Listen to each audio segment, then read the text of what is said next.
दोस्तों नमस्कार। मैं इस समय मौजूद हूँ डॉक्टर राम मनोहर लोहिया अस्पताल में, जहाँ पे आप मेरे पीछे देख सकते हैं काफ़ी लंबी लाइन लगी हुई है पर्चा काउंटर पे, क्योंकि जैसे जैसे दिसंबर का महीना शुरू हो रहा है वैसे वैसे सर्दी का सितम बढ़ता जा रहा है। और उसी के साथ साथ ये जो बच्चों में देखा जा रहा है खांसी जुकाम बुखार के सबसे ज़्यादा मरीज आ रहे हैं। इन्हीं सब समस्याओं और इन्हीं सब बीमारियों के उपाय और बचाव के लिए हम चलते हैं डॉक्टर विवेक सक्सेना के पास।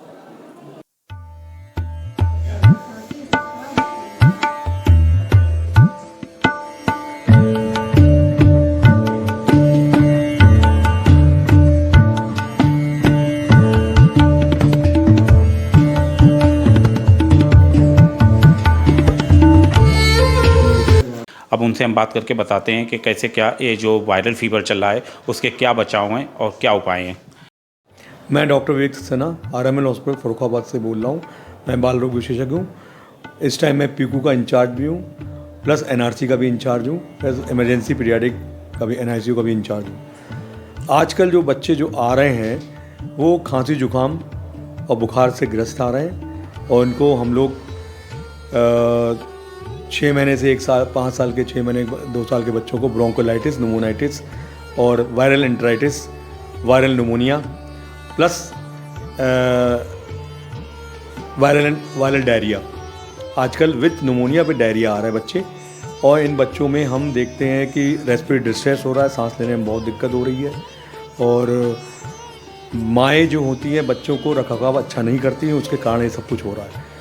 माँओं से मेरी ये विनती है कि बच्चे को खूब गर्म कपड़े पहना के, मोजे पहना के खूब उनको गर्म पानी दें, ठंडी कोई चीज़ ना दें जिससे उनको सांस लेने में दिक्कत आए।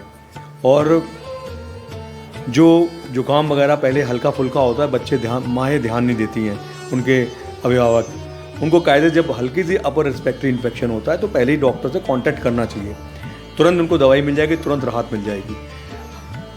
डॉक्टर साहब, अगर रात बिरात बच्चे की कोई इमरजेंसी में तबीयत खराब होती है तो उस बीच में मतलब परिवार को क्या करना चाहिए उपचार के लिए? तुरंत हॉस्पिटल आना चाहिए, तुरंत इमरजेंसी यहाँ पे बनी हुई है, वहाँ डॉक्टर भी मौजूद है, स्टाफ भी मौजूद है, तुरंत उनको यहाँ ला के एडमिट करना चाहिए। अगर वो लाने में असमर्थ हैं तो उस बीच में वो क्या कर सकते हैं मतलब बचाव के लिए? भाप दिलवाएं, उनको स्टीम दिलवाएं जिससे उनकी नाक फूले, सांस लेने में दिक्कत हो। और अगर बच्चा नहीं दूध पी रहा है तो उनको दूध ना पिलाएं, पहले तुरंत भाप दिलवाएं, कपड़े रगड़ें और कपड़े पर गर्म पहनाएं, मोजे पहनाएं और उनको तुरंत के नियर बाई डॉक्टर कोई हो उसको दिखाएं, नियर बाई डॉक्टर गांव में हो को दिखाएं जिससे इमीडिएट ट्रीटमेंट मिल जाए। और उसके बाद अगर फिर भी नहीं होता है, अगर बच्चा की सांस लेने में दिक्कत आ रही है, हम लोग SpO2 कहते हैं, अगर SpO2 डाउन हो रही है तुरंत उनको हॉस्पिटल एडमिट कराएं, उनको हॉस्पिटल में एडमिट कराएं। और हॉस्पिटल में एडमिट कराने के बाद अगर बच्चे जो आ रहे हैं ब्रोंकोलाइटिस निमोनाइटिस के बच्चे, अगर उनका SpO2 डाउन है तो तुरंत यहाँ पे ऑक्सीजनेट करके नेबुलाइज करके हम उनको मैनेज करते हैं, उनको स्टेबल करते हैं, फिर हाई एंटीबायोटिक देते हैं। यहाँ पे 2 डिपार्टमेंट हैं, एक इमरजेंसी से बच्चा एडमिट होके फिर पीकू वार्ड में आता है। पीकू वार्ड में सारी मशीनें मौजूद हैं जिसमें आपका ऑक्सीजन है, सेंट्रल सप्लाई है, ऑक्सीजन कंसनट्रेटर है, वेंटिलेटर हैं, CPAP है। CPAP हम लोग इसलिए अभी कर पा रहे हैं कि एज क्योंकि हमारे पास एनेस्थेसिस्ट पहले थे, एनेस्थेसी का ये रोल था कि जाके वेंटिलेट करें, लेकिन अब एनेस्थेसी ना होने के कारण हम नहीं कर पा रहे हैं। हम इसको अगर बहुत ही ज़्यादा बच्चा सीरियस होता है रेफ़र कर देते हैं हायर सेंटर सैफई, क्योंकि वेंटिलेटर के लिए हमें एनेस्थेसी की ज़रूरत था। पहले एनेस्थेसी यहाँ थे मौजूद, तो वो आप उन्होंने रिज़ाइन करके चले गए, तो हमें ये दिक्कत आ रही है कि एनेस्थेसी की ज़रूरत होती है वेंटिलेट करने में, और बच्चों को तुरंत इमीडिएट आराम मिलता है, उनको हाई एंटीबायोटिक।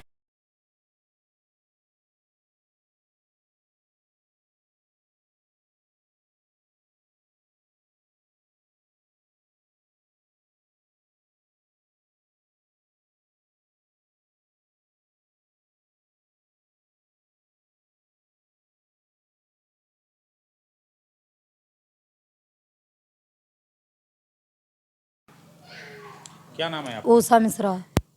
क्या बच्चे को प्रॉब्लम थी? बच्चा मेरा बहुत परेशान था, ना दूध पी रहा था, ना कुछ, आँखें भी नहीं खोल रहा था।